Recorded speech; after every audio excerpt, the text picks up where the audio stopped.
Hi everyone, welcome to another episode of Simplify Work with Asanify podcast.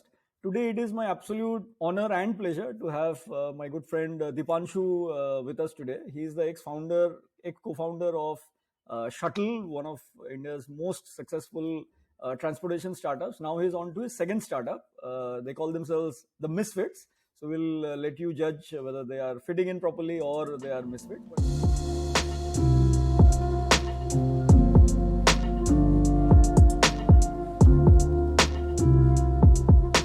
I'll leave the rest to Divanshu. Divanshu, what would you say? How would you like to introduce yourself? If you can take the floor. Sure. Thanks a lot, Priyam. So yeah, I've been privileged to be, part of Shuttle's story, and Mm-hmm. benefited a lot by the ecosystem that existed, like the VC ecosystem, the other entrepreneurs and all. And after that, in my next startups, Misfits, we are trying to see what benefit that we got when we started in Shuttle and even earlier as part of Jabong. How is that we can Mm-hmm. create, sort of pass on our own learnings and create a larger community to benefit the ecosystem as a whole, and that's essentially what Oh, we're trying to wonderful. do at Misfits. Understood. Great. But before we, look to the future, I would love to look back into the past. Take us, through your journey. How has it been? What led you to eventually, coming to Misfits? But, tell us a little bit about yourself. Yeah. So for me, right after college, I was a hardcore techie. I was in love with programming. Part of all programming clubs. Where did you graduate? For those of us who don't Yeah. know. So I graduated from IIT Kanpur. Back in Right. 2006. And like I said, Mm-hmm. that I was like a typical geek. In love with programming. Started programming club at IIT Kanpur, and right after that, I was Oh, part of wonderful. Morgan Stanley hardcore tech team in Morgan Stanley, and then part of Yahoo. And that's what my sort of vision was at that point of time about my own career, that I wanted to do coding for the rest of my life because that's something I loved doing. But then it just so happened that when I joined these organizations, I figured out that, like, the kind of work that I wanted to do, or the quantum of work that I wanted to do, I was not really being part of larger setups. It was not feasible to do that, and that's when I thought that, okay, I must try something else, right? And honestly, at that time, it was largely that everyone was thinking about doing MBA, IAS, stuff like that. So I thought that, okay, MBA is the thing that I should go for, and that's when I decided to go to ISB for my MBA. That this was back in 2000. I was like, I would not have thought, let's say 3 or 4 years back, that I would ever do an MBA because being a hardcore techie. And then, again, being at ISB, there was this aspiration that I wanted to join consulting, because somewhere, I was sort of denying that inner calling that let's go back to tech. That's not something I wanted to do at that time, or maybe I was, sort of disillusioned that, let's not do that. Let's try something else. So let's go to consulting, because that is something which obviously, is the next step right after ISB for most of the people. So, okay. So I went to consulting. I was with, Also, I guess you wanted to live vicariously. You had been there, done that in tech. At least you had experienced how the life of a techie. Maybe you wanted to experience something yeah. So else. I think somewhere, you know, I had very high hopes, when I joined Morgan Stanley and Yahoo for that matter, in terms of, okay, I'll get to build the next big search engine, or whatnot, right? And somewhere those hopes came crashing down, because in those larger setups you don't get to try your hands on such high technology, high tech problems and all, right? And that disappointment, sort of created an aversion for me, for tech at that time. And that's when I thought that, okay, this is not working out, I must do something else. What is that something else? Okay, everyone is doing MBA, I might as well do MBA. I enjoyed a lot, like, in my MBA, I really enjoyed it a lot. While it was, Mhm. honestly, it was not, it was largely a herd mentality at that point of time, that, okay, let me just go ahead and do it. But I really enjoyed it a lot, and I learned quite a lot. And then right after that, like I said, that let's go and join consulting, because that's the next logical step. So I wasn't really, looking at myself and seeing what really my calling was, right? I was like, okay, consulting, let's go ahead and do consulting. And I had a horrible time, in my like you said, I think, uh, you need to be a different person to be a good consultant. I was not, and that's something which I realized very, very soon, right? I think within a year, I was like that, okay, I should be trying something else.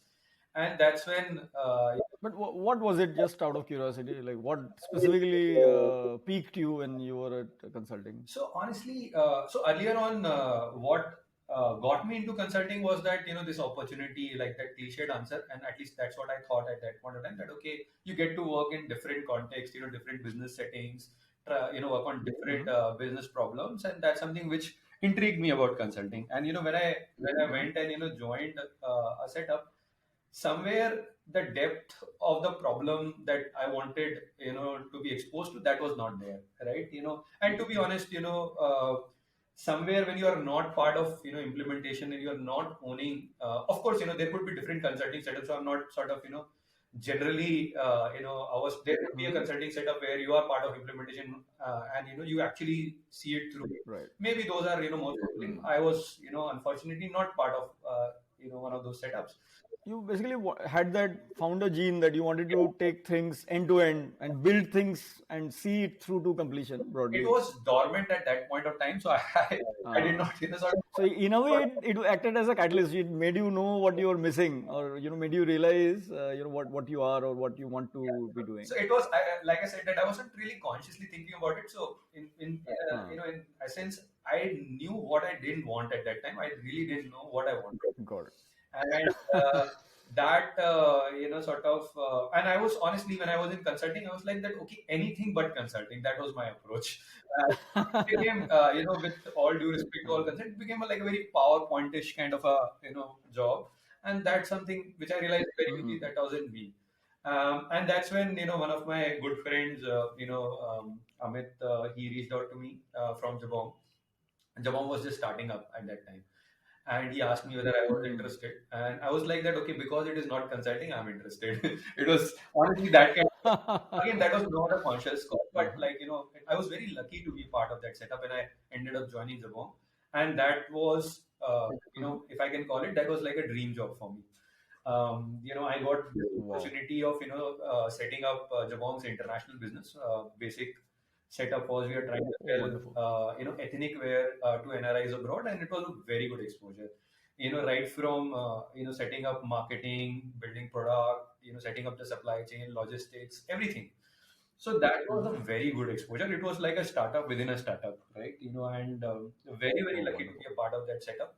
And that's when I realized by sort of just by sheer luck that this is something which I want to do by the rest of for the rest of my life. That was something so amazing.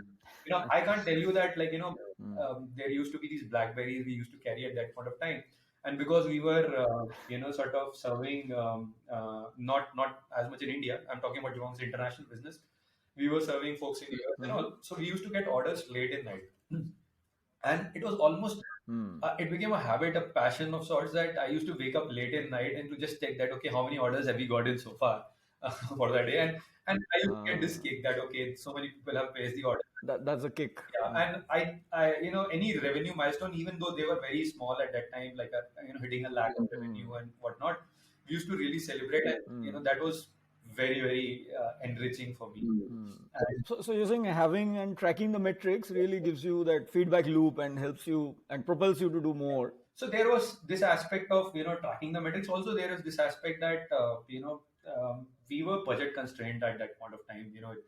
It may not, like almost all startups are. Yeah. So and we were because Jabong was doing as a larger organization, they were trying to do in chase Indian market, of course.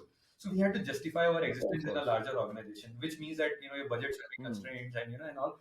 So there was always so part of the metrics was that, okay, what is that we are chasing as a team, and it is also about that, okay, how do we improve on it? So we were trying to collect more and more data, trying to get those insights, because again, like I said, budget constraints, all sorts of sort of hacks we were trying to do. We were running an ERP out of a spreadsheet. So those things we did, and it was quite cool. And that's where I met my co-founder Amit, and two of other team members who went on to become core team members in Shuttl.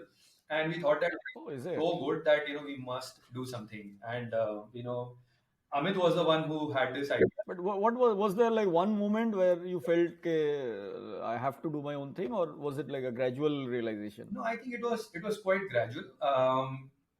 So how it started was that I think after about a year in Mhm. Geelong, we felt that okay, this is very cool. Maybe we should think about doing something on our own, and we started meeting on weekends to start off with. Mhm. And Okay. let's discuss. I think it started off mostly that okay, let's just discuss what are the what is happening in the startup world, and what is that we can do without really Mhm. committing to it as such. And that commitment happened over a period of time, and we realized that okay, this is very very cool and Mm. must do it. And I must state that I was one Mm. of those guys, middle class, in no business person in family, etc. So I didn't really have that kind of a risk appetite, Ah. to be honest. That okay, So you're saying even they have a chance. Those who don't have that lineage, even they have a chance in the startup world. yeah, I guess most of us in Shuttle were from that kind of a lineage. So yeah, so for sure, Ah. But does it help in? I mean, now that you have gone through that journey, does it help not having a fixed set of thoughts or not having some traditional mindset towards business? Did you ever, think it was a boon, or was it always a sort of a bane or a disadvantage? no, I don't think so. Not being from the business background, did it help in any way? Do you think? So I think what happened was, somewhere at the heart we were engineers and we were approaching every problem like an engineer. Ah. And let's say maybe a business person would Ah. have approached it very differently. And I think maybe there are sort of Ah. pros of both the approaches, but the engineering mindset. So we approached even the business like engineering. So everything was like a funnel for us. Everything Mhm. was a funnel optimization, right? Even hiring and and anything you pick, it was a funnel. So we Ah. approached it that way, and I think in context of Shuttle, it helped quite a Mhm. lot because Shuttle was not a problem. Mhm. Which, like there was no precedent before Shuttle, like for a business, for a business model like that. So anything and everything that we were doing, for a Right. large part, we were doing it for the first time. Mhm. And that engineering mindset actually helped. That Mm. okay, how do we look at problem Mm. absolutely first principles manner, and maybe a Mhm. businessman would have just looked at okay that like okay, I mean obviously I'm generalizing here, but maybe would have looked at a solved problem and Mhm. looked at how do we adopt that template, but that was not the case here. So that in some sense Mhm. that sort Mhm. of not knowing that helped. Of course, the risk appetite Mhm. aspect. I didn't really have that kind of a risk appetite that Mm. okay, I'm not willing to give up my monthly salary at that point of time, and so I sort of So what I mean, what was the final tipping point when you had obviously I'm sure you had equity, you had good monthly salary at yeah. Jabong, you were very happy. So was there some tipping point that you thought it's worth the risk? Yeah, so that was the irony of the whole thing. Jabong was a job that I really loved, and I was getting decent Uh, salary, I was getting promoted, etc., etc. And my parents were really sort of totally perplexed that okay, what are you saying that okay, that liking the job, my manager Amit yeah. was my manager in Jabong, so he's who turned out to be my co-founder in Shuttle. So it's not that my relationship with him was bad or most of the obvious reasons for which you would assume that somebody is leaving the job, those were not sort of applicable Mm. to me, but I wanted to leave because I loved it so much that I wanted to do it more. So and that was possible. For yourself, Yeah, you wanted more of a good thing, more of a good thing. And in fact, like so to even speak. when I left Uh-huh. Jabong, I was I had that emotional connect with the business even after I left. So I so that was not, it was not the case that I hated it or I hated my manager or Of anything of course. that sort. Mhm. And for me, I was talking about the risk appetite bit. So we had created like three Mhm. criteria for ourselves that okay, before we leave the job, these three things should be Mhm. fulfilled. First thing was a minimum bank balance. Mhm. Second thing was that we should have a prototype of whatever that we are chasing ready. And third thing is sort of soft Mm. commitment from some investor. And honestly, when we Okay. left, none of the three criteria we were Mm. fulfilled. It was like that. Okay, now we have to do it, and we can't wait any longer. So let's just Uh, take the plunge. And right. That urge existed. You have to do it no matter what. yeah, and at some point of time,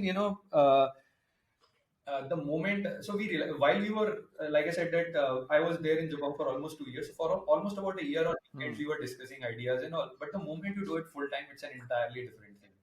So Right. and So you spent about a year before starting out thinking about the idea. Is that right? yeah, yeah. So we were Understood. kind of like while it was like I said that from um, we didn't really realize that we are not discussing it in the depth and the seriousness that it required.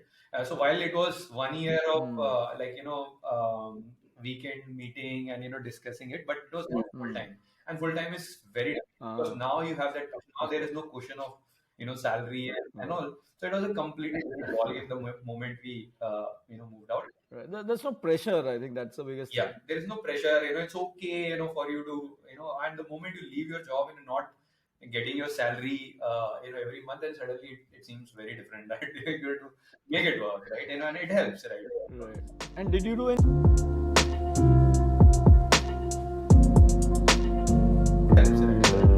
And did you do anything specific to validate the idea whether it made sense? Like, what exactly did you do in that 1 year when you were thinking about Shuttl? So that 1 year was not about Shuttl.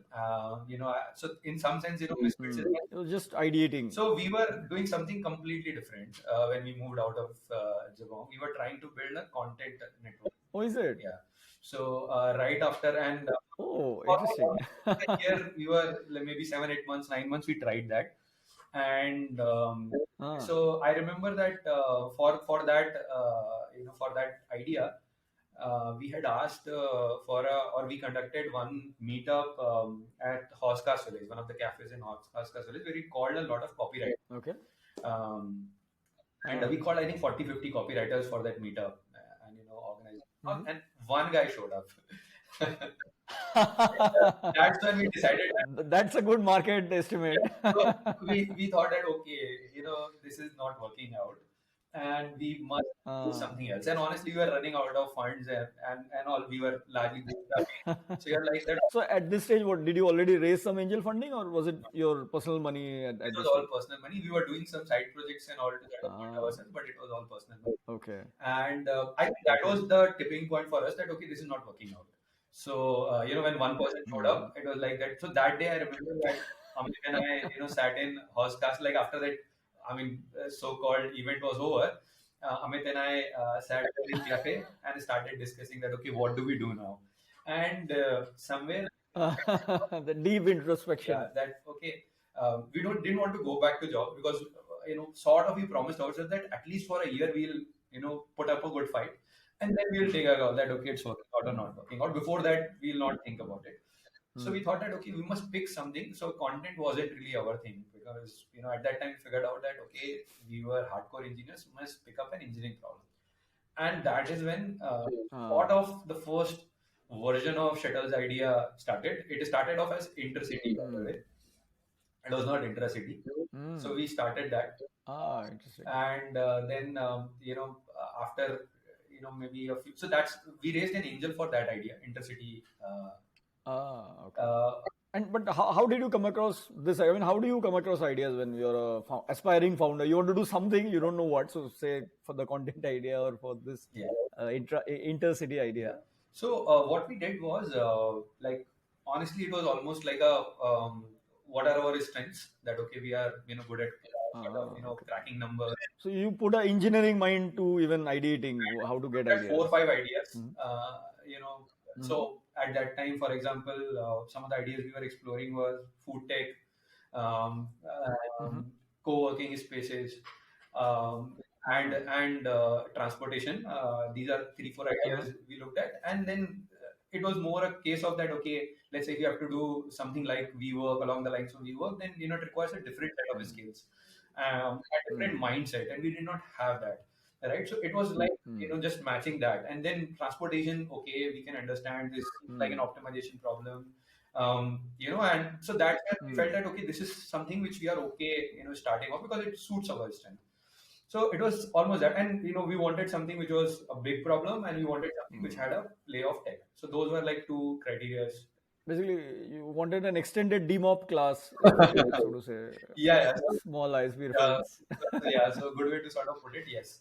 So yes, we wanted. For those of in the audience who don't know, DMOP is I think decision making and optimization. There was a infamous course in ISB which only the engineering nerds used to ace. In ISB. Yeah. It was a very complicated optimization problem, somewhat related to transportation.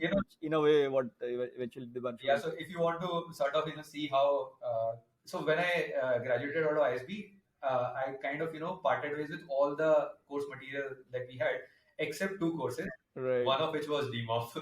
So I loved I can it so imagine. much, and I had so great time, doing that course. I know that most people will not be able to Right. relate to it.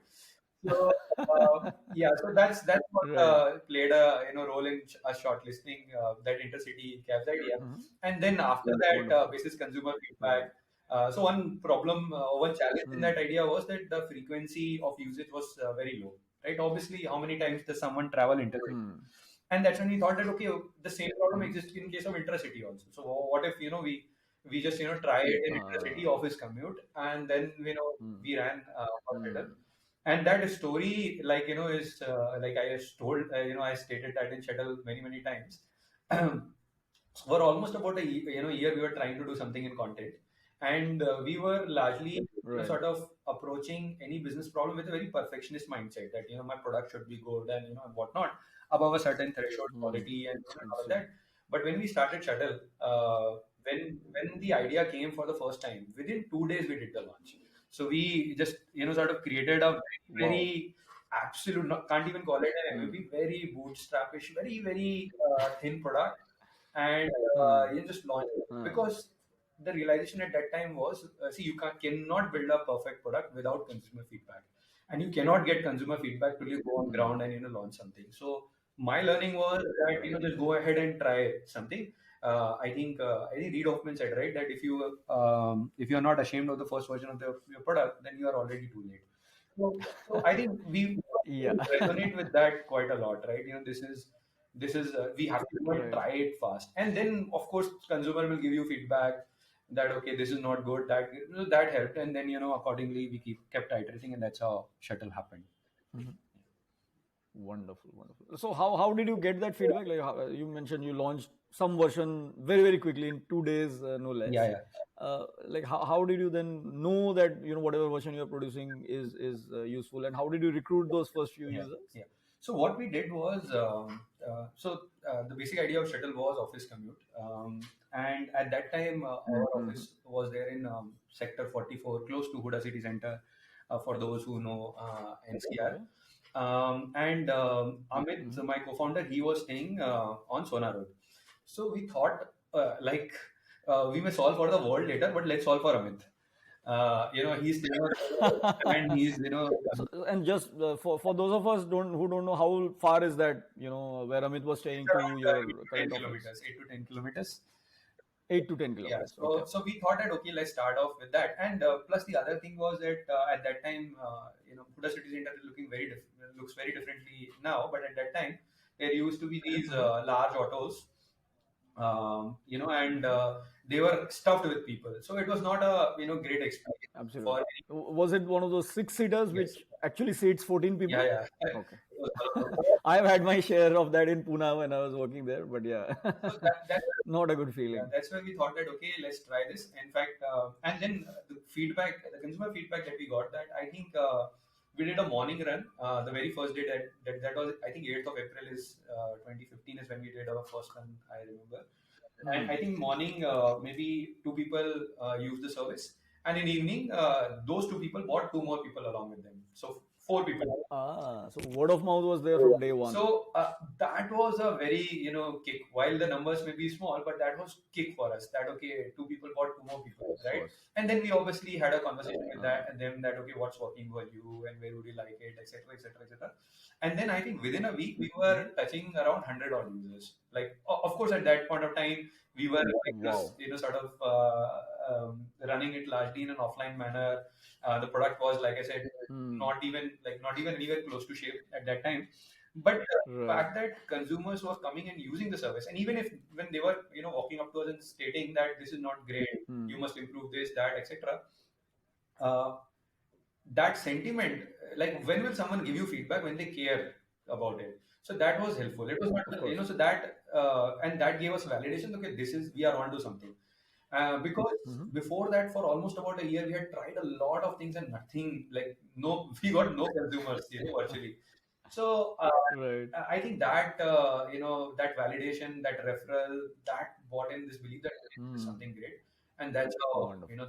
And at this point, it was just Amit and you, or you also had other people So working with we you? have 5, 6 folks at that point of time, and so very small, Okay. but So for about 7, 8 months, you were working with this core set of 5, 6 people? largely this, yes, yes. Understood. So, I mean, my next question is: then how do you get those first 5, 6 people? How do you first get those people to believe in your business when there is no product, nothing, it's all in your mind? Yeah. So I think almost the first 10 folks in Shuttle were largely out of our network, largely. Um, Hmm. and why it helped, see, early the first few employees, you need that level of funding because you will go through tough times, right? So you need that level of Right. understanding, trust, etc., and also some level of madness you require, in the sense that you cannot be like, you have to have that passion and think that okay, you want to build something great, which you cannot imagine on day one. Hmm. So you need that irrationality that okay, something great will happen. I don't know what it will be, but let me Hmm. just try. Blind belief. Yeah. So you need some level of passion. You obviously need some level of trust, which comes from like if you are able to recruit from network. So we were very privileged to be part of Jabong, where we met some of these people, Hmm. and they ended up joining us in Shuttle. And then outside of network, when we hired people, it was we were largely getting people on a dream, on that okay, this is what we are trying to build, this is what it can become. Now, if you are able to relate to Hmm. it, are you willing to take this risk, right? And uh, somewhere again, very privileged to see some people, bite that and believe in us, believe in the story, and then ended up joining us. And how, so outside network, how did you go about it? What were the channels you used? How did you convince them? Yeah, so How did you reach them, and how did you convince yeah, them? so it was. So again, one thing was while it was not from a direct network, we tried referrals from the people who knew us. There were some Okay. cases where we were sort of almost like a typical recruitment, that a recruiter has helped us get a person, but then after that conversion was difficult because even if the person has come in, so it was honestly, it was like a interviewer interviewing me as much as I was interviewing the person. So, so Right. obviously Right. passing on that belief that what we are trying to create, with the larger story, um, the fact that you are genuine guys and you're really trying, and I think somewhere while in the not able to do much in the previous 7, 8 months, um, in some sense Mhm. it did help because it sort of built this credibility in front of different stakeholders, VCs, angels, Hmm. also employees, that okay, we are serious about this, right? So I Hmm. think that helped, and again, thankful to those people who joined us early and believed in us. And, Wonderful. And from then on, how much funding did you raise eventually, and when is a good time to raise funding if you're a founder? So, different stages, it's a function of, honestly, it's a function of your business idea. Like ours was somewhere it required Hmm. operations, which meant that we needed capital sooner than most. If it's a pure digital business, maybe you can wait. Like in Misfits, we don't need that much capital, so you can sort of wait it out. So Hmm. it's a function of that. It's a function of what Okay. stage you are in. So I would say that. Hmm. Um, to the extent like early on, at least to the point where you are sort of confident about, somewhat confident about, of course it will go through a bunch of iterations, but confident about what exactly you are doing, like in terms of what is your offering, what is the problem that you are Hmm. solving, and having gone some validation of that problem, let's say on ballpark Hmm. 50 to 100 consumers are valuing your product, Hmm. or valuing your offering for what you are trying to solve. If you have that kind of Hmm. thing, maybe that's the time you can go ahead and sort of pitch it to an angel. Hmm. And then once you have some traction, you can go to VC. But again, it's a function of what time it is. Like Got it. in a bear market, a bull market, you have to time some of those things. Hmm. Got it. Got it. So from 0 to 1 was a fascinating journey. I mean, you went through one iteration and so on. But how did you go from say 1 to 10x? Eventually, how did you scale? Was anything different in the way you were operating, in the people, processes, culture? Anything else that you did differently? Yeah, it was radically different because early on, Hmm. you are able to sort of be involved with most of the things that are happening in the company. For me, the first, like maybe after Right.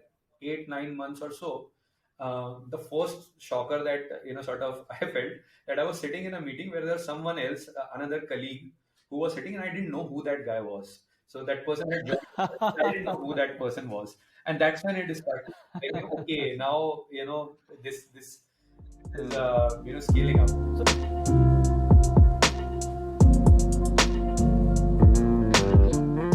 Right, and so once you realize that there are, so obviously your realization came when you realize there's someone you didn't hire yourself, or someone you haven't seen before. Yeah. But till what time do you look at recruitment yourself versus delegated? So do you remember? Was there some specific cutoff? So, I mean, not like that. I think for a large part, I think right till the end, except maybe later on for some junior profiles.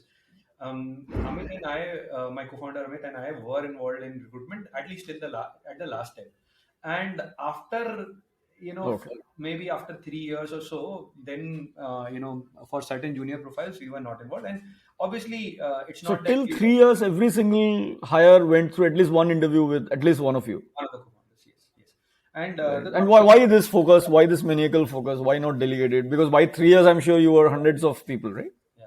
So early on, we were very particular about the culture aspect of it.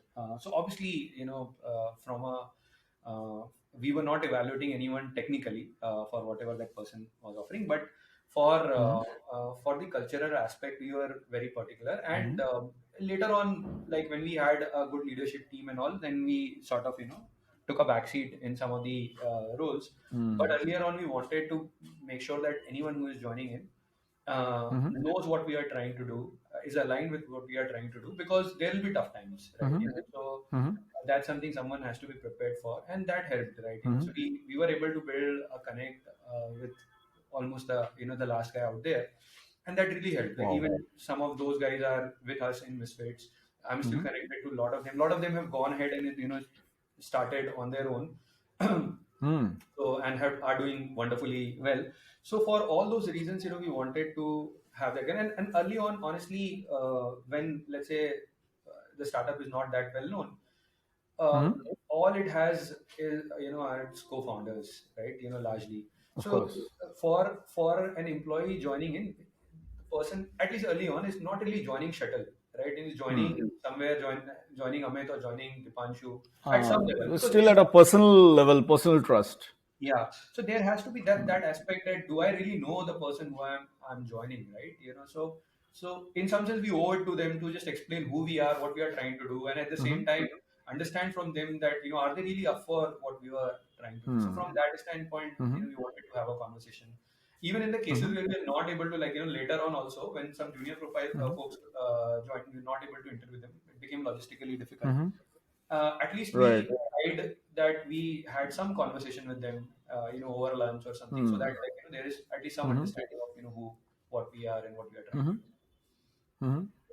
Understood. And as you continued scaling, I remember when before we started working together for Shuttl and Asanify, I had had a quick conversation with you as to what are some of the challenges you faced, or what are some of the things you wanted to understand more, engage more about the people you had. I mean, you want to just touch upon some of those things.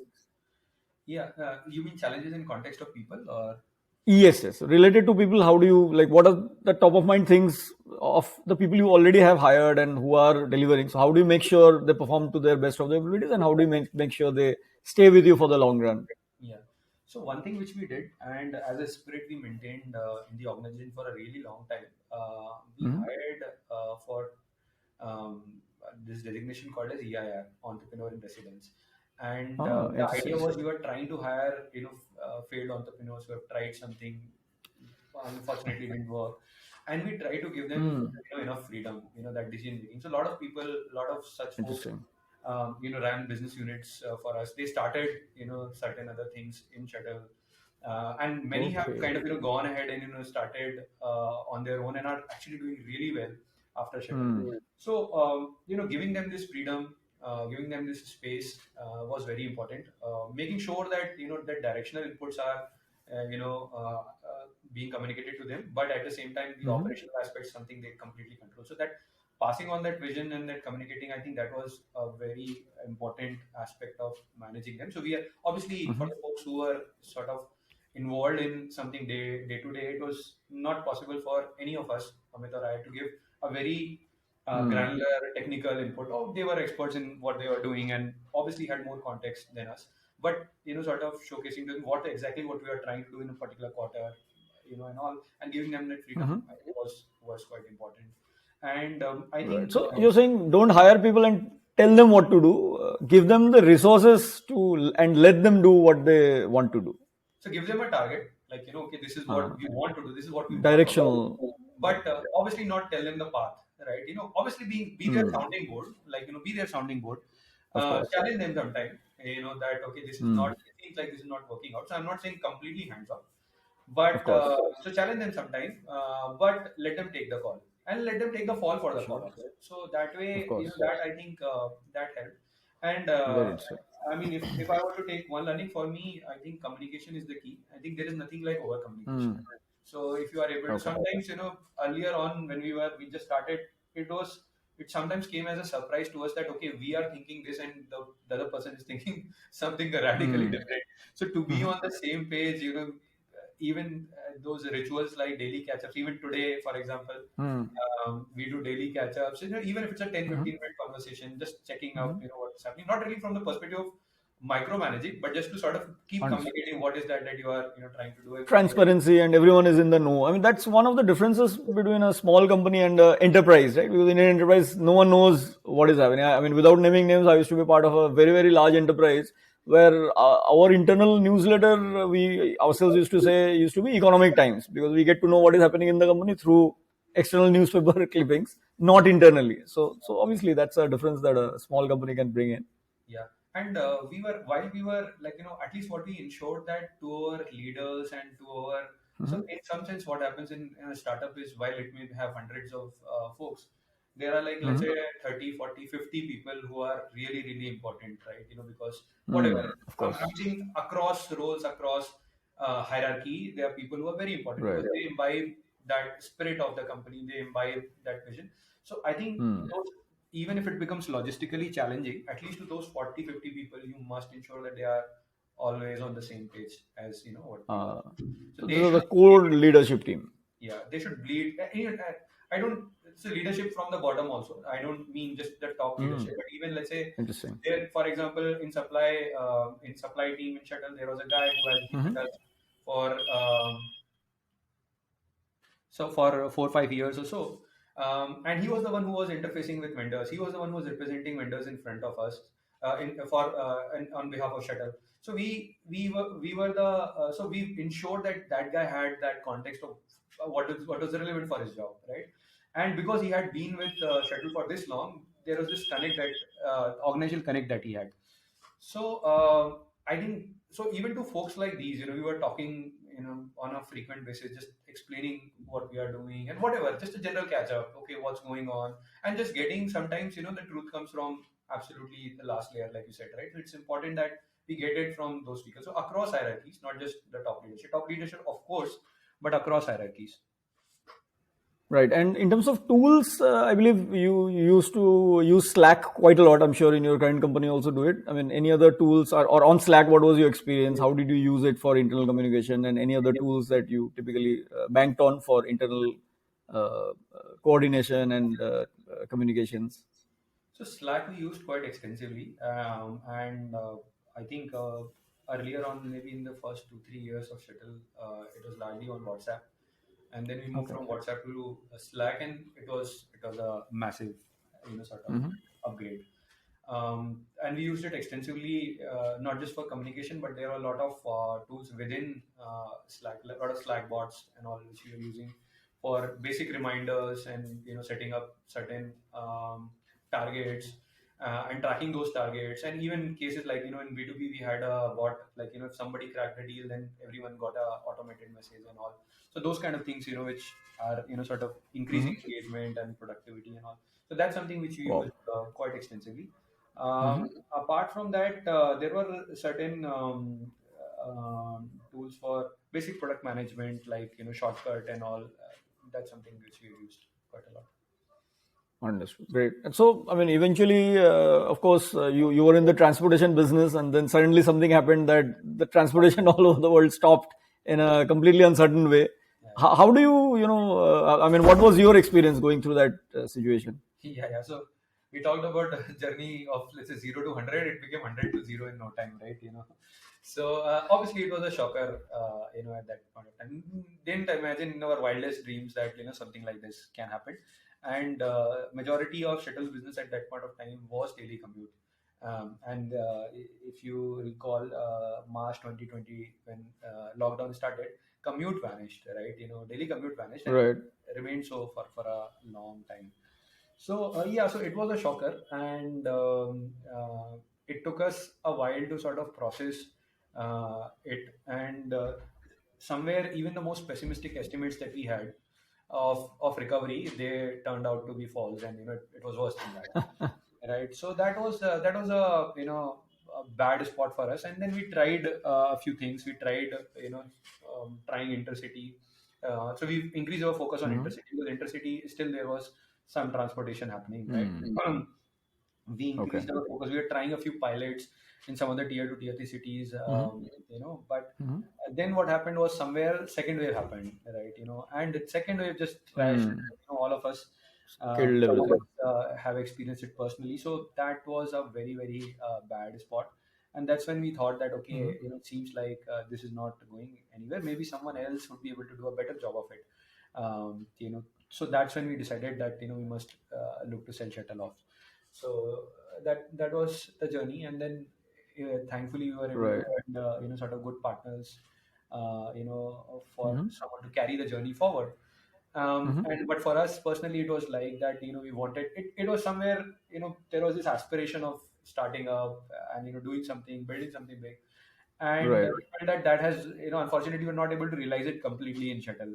Sure. While absolutely privileged to be part of that journey, but somewhere we Hmm. felt that okay, we must take it. Like unfortunately, COVID forced us, handcuffed us in a Right. manner of speaking, and not able to realize it. That's when we thought that okay, we must do something more. And But that's on when hindsight, anything you would have done differently, whether about an unforeseen situation or in general about your journey in shuttle?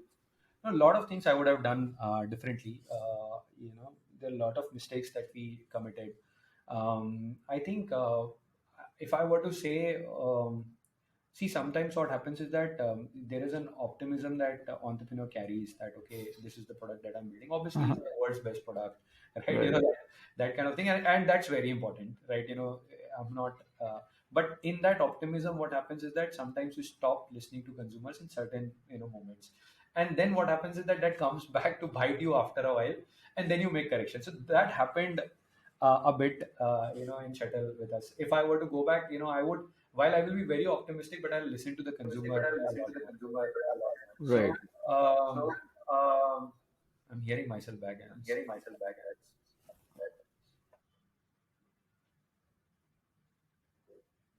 Yeah.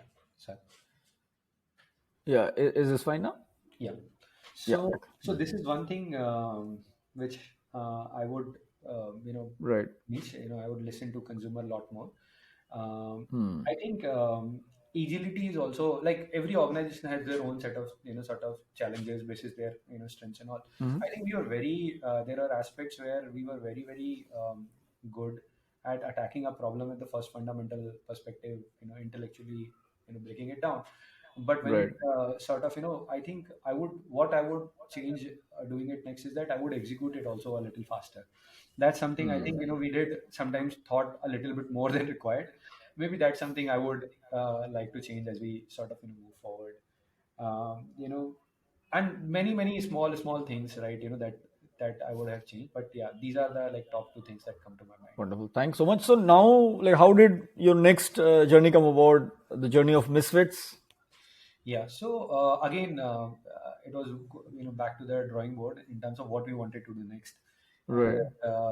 the thought was that okay, we wanted to do something pure digital this time, because that's where we Hmm. felt that our strengths will get Of leveraged. course. And Hmm. we tried a few things, and after a few iterations we realized that somewhere, if I were to look at the investor side, India now Hmm. has more than 100 unicorns, right? maybe if you go four, Of 5 years course. back, it was Right. difficult to imagine that that would happen. And maybe it is not too far-fetched to Yeah. assume that in another 5, 7 years, maybe we'll have 500 unicorns, 1,000 unicorns, right? That's entirely possible. Sure. Why not? So Right. startup as an asset class is, from an investor standpoint, is going up. And I cannot envisage a scenario where technology and entrepreneurship will not play a role in the future that we have ahead of ourselves.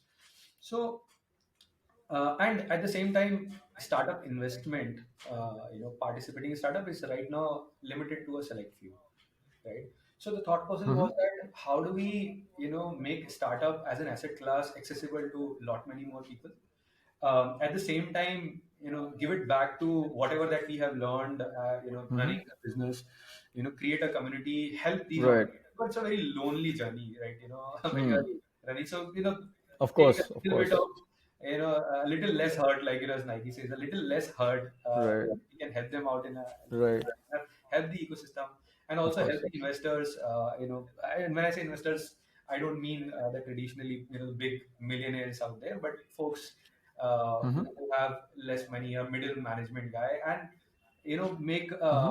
contribution to the ecosystem overall, and in the process, Hmm. gain have gains for himself. So that was the thought process, and that's what what Got we it. are working on, building a Got it. community for. So in a way, this is again like a marketplace where investors can come in on one side and startup founders, I'm Yes, assuming, can come in on the other yes, side. yes, yes, absolutely. So, Hmm. but it is more like building a community where folks, More than. entrepreneurs, angel investors, Hmm. some of the startup mentors, they all can participate and gain. And I mean, is it more as of now you're just thinking of building the community, or is there a specific business model around it? So it's very, very early days. I think we have just Understood. been operational for maybe 1.5, 2 months. So very early days. Got So it. still, Got it. So currently, is it a gated community, or can anyone be part of it? so it's an invite only community at this point of time. Okay. We just want to seed it well, and then obviously at some point of Hmm. time we'll make it open for everyone to join. Got it. So if someone listening wants to be part of such an amazing community, how do they do it? Do they look you up on LinkedIn, or is there any other way? Yeah, I think right now, of course, folks that are part of my team and me, they can certainly express their interest over LinkedIn, Okay. and we'll be happy to sort of reach back to them and Okay. understand how we can, onboard them at the right time. Right. And out of curiosity, how do you build a community? What are the like best practices in your mind? Even you did build an amazing marketplace on the supply side, demand side. How do you go about it? Because there are obviously who comes first, and how do you incentivize the other side? So as far as building the community goes, honestly, I am also trying to learn myself. I can tell you what approach we have taken, but it's very early days Sure. for me to comment, how what will work and what will not. I think first thing was that I reached out to folks that I knew. Again, going back Okay. to that, sort of funda of reaching back to your network. Here, Right. not really as much for recruitment, Hmm. but more to them be a part, and obviously relevant folks. And again, absolutely grateful to them to just be a part of the community and add value there. Hmm. And then as we are approaching other stakeholders which are outside of our network, the thought process is, again going back to that those are in some sense those are our consumers, right? Hmm. And really understanding that, okay, how do I help this guy out? And so the first, right now we are at that stage. We are just trying to understand. Okay, what are your problems? Okay, raising investment, Hmm. running the company, hiring, maybe something else, right? How do we help you out? Hmm. Maybe to start off with in a very non-scalable manner. It's fine. I'll just connect you with a VC or Of angel course. and help you with the right guy to hire for Hmm. marketing, tech, whatever, right? Let's start with that, and then when we Hmm. start seeing some patterns emerging out of it, then we look to Hmm. sort of build a product and then get folks to. But right now, it all starts with that. Okay, Hmm. what is your problem and how do we help you out, right? And then use Sure. that to drive referrals, to drive community engagement. And Hmm. I think typically in communities, let's say there will be 10-20% of people who would also like Hmm. to participate and for the good karma and all, and obviously gradually figuring out modes of sort of incentivizing that good karma. So that's something also we are working on. Hmm. Right, right. Wonderful, wonderful. And I mean, of course, I mean, startups, founders' life is very, very difficult and jaded. but and of course no 2 days are difficult, but is how is an average day in your life, if I may ask? How do you typically like to spend your time? Yeah, so I used to spend time very differently before COVID and then after COVID, and uh, somewhere certain thought process around okay. how I was approaching my life has Uh-huh. changed. So Uh-huh. what used to happen was earlier it was all long hours, but now I have a like I think if at all one advice that I can give to people, then you should take care of your health, right? So now I am very Hmm. particular about what time I get up. So I get up very early. I get up at around 4:30 in the morning. Hmm. I Oh, do, that early. yeah, and I read a book or do something at that time. Do some Hmm. yoga, and then I'm a tennis fanatic. Every day Ah, at around 6:30, I who do you support, Roger Federer or Rafa Nadal? I'm a Nadal guy. So Ah. Nadal guy. So I'm a fan of Roger Federer also, but I'm a Nadal guy. Of Like course. without a doubt. Okay. So, Uh-huh. I play tennis for 1.5 2 hours, and then my Okay. work starts at around 9:15. And Hmm. again, that funda of taking care of health, especially during when Hmm. whatever that I happened in COVID, sort of learned that life is precious and whatnot, right? So, an early lunch and early dinner, and then day also ends early. I am, back to bed at around 9:30 or so. So that's a Hmm. typical day. Very interesting. Okay. And I'm assuming this was quite different in your last startup. Yeah, yeah. So there it was long hours, and Uh-huh. So I what led you to this shift? How did you think of shifting this lifestyle? yeah. So I think honestly, while you always sort of know, or in some sense, you ignore that you are a mortal, but when it honestly when second wave happened, you sort of it just stuck so strongly. It left a deep impression. Meaning, let's see, life is precious. You don't know, so must make sure that's one part of it. And second aspect also, you must enjoy whatever that you are doing. And I can honestly say that from the time that I get up to the time that I go to bed, everything that I do, right from playing tennis to yoga to having my food to working in my startup to talking to my colleagues, consumers, everything I Of enjoy. course. So I really enjoy. So that aspect is important because you really don't know whether you will sort of live to see the next day. That's one part of it. And the second part of it is that see, after like I'm almost about to touch 40 right now, so your body. You must take care of your body, right? Because you want Hmm. to do it. It's not that I want to run a startup tomorrow only. I Of want to course. run startups for years and years and years and years, right? Uh, And body is a tool, so you must make sure that you're taking care of your body to make it sustainable, right? To the extent that you very can. That's interesting. the other aspect of it. So don't abuse the body in that sense, right? Like for example, I don't drink alcohol, I don't smoke. I'm a vegetarian. I Ah, eat that kind of food, and it's a lifestyle choice that I have, sort of taken. So and for these got reasons, it.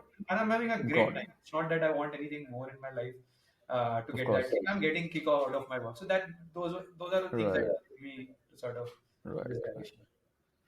Right. Thanks, Devanshu, so much. I think some amazing nuggets of wisdom. I'm sure our audience would really benefit from it. Any parting thoughts, Deepanshu? No, I think for all the folks who want to sort of start up, I think it could be one of the most fulfilling experiences in your life. It is a lonely journey. You must know whether you really want to do it, but if you do it well, I think it will be very enriching. So I think everyone benefits out of entrepreneurs, right? There are people who join you, uh, Right. investors, everyone, and there is an energy that entrepreneurs carry, right? Even if you just interact with an Hmm. entrepreneur, this is so amazing, right? So I would just like to wish all the best to anyone who is starting out, and I just wish that you do well. And if there is any way that any of us can be of any help, please feel free to reach out. Very happy to sort of listen to whatever that you are looking to build. How Sure. is your plan to conquer the world? So and all the best to you. You guys will do And wonderful. if someone is interested, how can they get in touch? So they can message me on LinkedIn. I would respond on LinkedIn, Fantastic. and that would be Fantastic. a good way to reach out to me. All right. Great. Thanks so much. A pleasure and honor having you, Devanshu, amongst us today, and wish you all the best for your next journey with Misfits. All right. Bye Nice, bye. nice.